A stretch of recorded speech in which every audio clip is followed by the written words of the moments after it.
Hi, and welcome back to the second video. Thanks for hanging around for the second video. This video we're going to talk about something very specific. The reason why is, firstly, we talked about what is astrology. What is astrology, the science of astrology, the mathematics of astrology, and why did I pick this topic, and how does even my chart speaks that I have the potential to be an astrologer. Somebody else's chart may not have that. Now, I didn't know that before I got interested in astrology, but when I saw that, it wasn't a coincidence, it was just pure mathematics that it adds up. So if your interests whatever you're interested in life, we will eventually get there reading your charts and showing that it all adds up, that exactly why you're interested in what you're interested in. So eventually what I want to do, similarly, like how I can see that it is not a coincidence that I'm interested in astrology, but my charts adds up to be that I can be a potential astrologer or something in a lines of spirituality, and a teacher at the same time. Similarly, your charts, I will make you understand your own chart so you can read your own chart and decipher that, so you know that whatever you're interested in right now, whether it's engineering or real estate, you will be able to verify that. And if you want a direction, you'll get a direction towards your journey as well at the same time. And that verification is mathematics. And we will get there. We will eventually get there. And the reason why I want to do that with you is so that you get empowered to read your own charts. And you don't put your destiny in somebody else's hand and put that kind of money in somebody else's hand. The idea is to empower yourself. Now let's talk about houses in this video. It's really important to talk about houses in this video, as I want to take it very methodically, that houses are the 12 houses of your chart, right? And these are the 12 aspects of your life that are really important.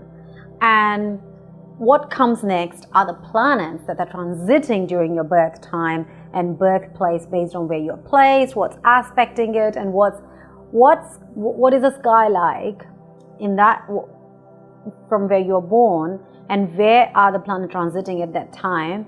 That is super important. And the timing comes important because every 2 hours the transitioning changes. So these planets, they move from one house to another house. And whichever house they were at that time becomes your destiny. That's the time of your birth. That's why the time of your birth is important. And it impacts your life greatly.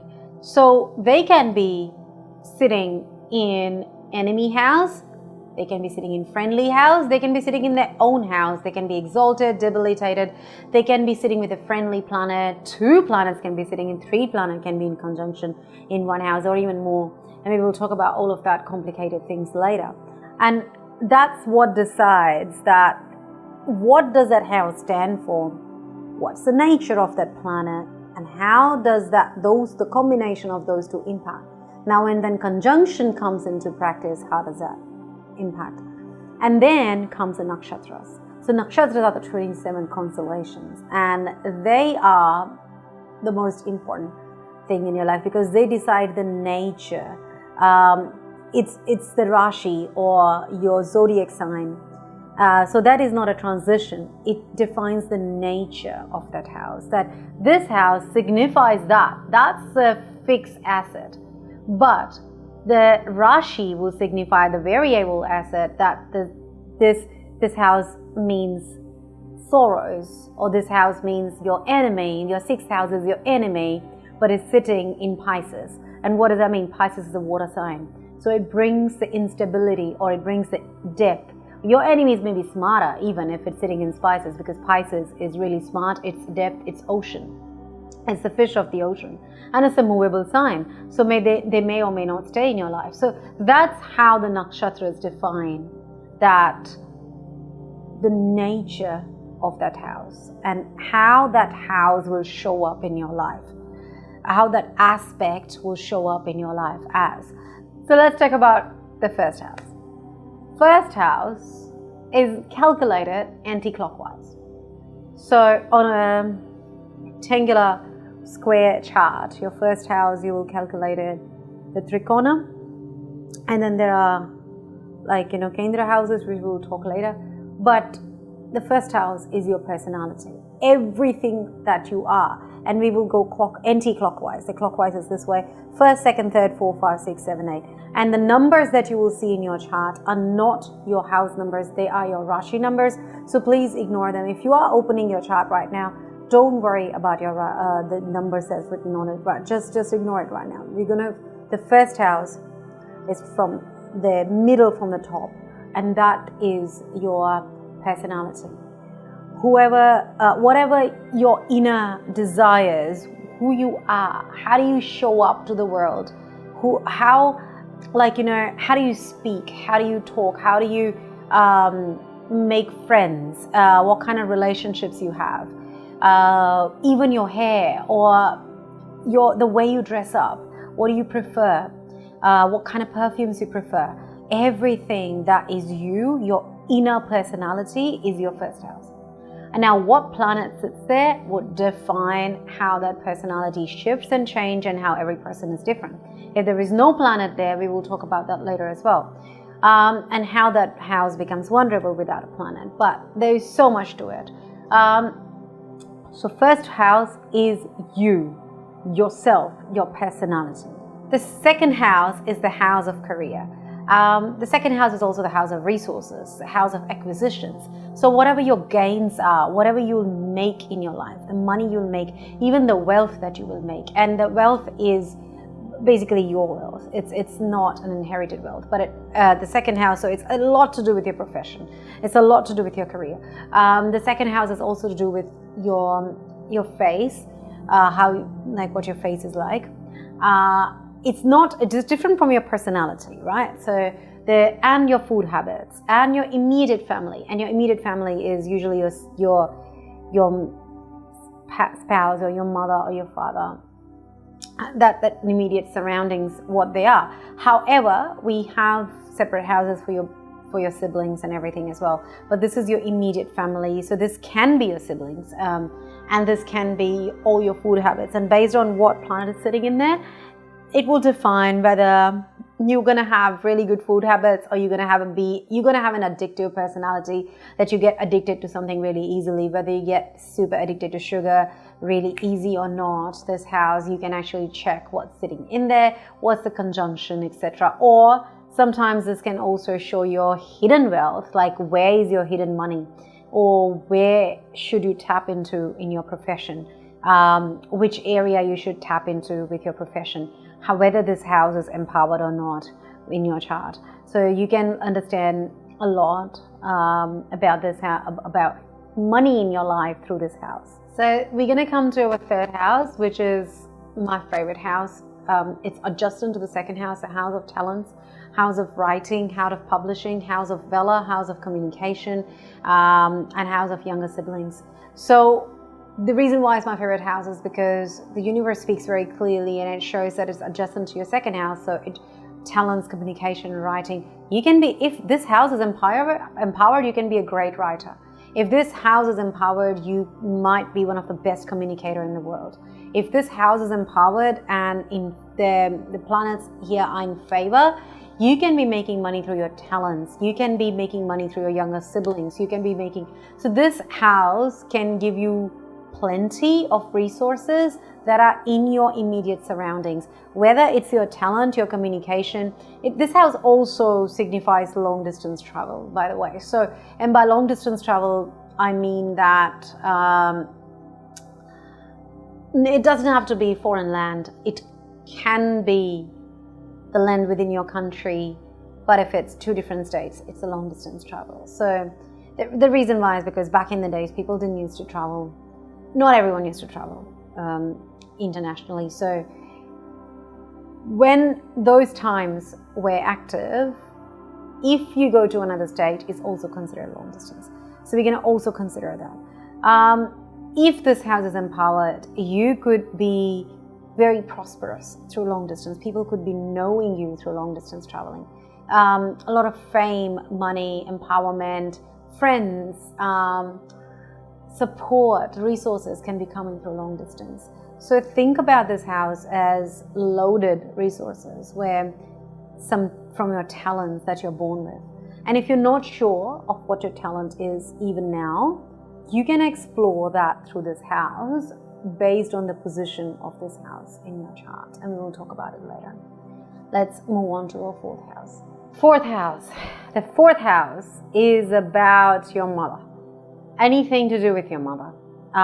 Your maternal family, your relationship with your mother, whether it's nice, whether it's uncomfortable, all of that. Your mental peace, your domestic comfort.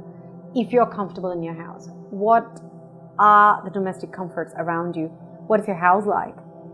Real estate, whether you're going to own a house in your life, how many houses you're going to own in your life. Mental peace, if I haven't said that yet. Mental peace also is a part of this house. And your maternal relatives are the part of the fourth house. It's a lot to do with comfort. It's a lot to do with homes. It's a lot to do with assets, immovable assets, and even vehicles to some extent.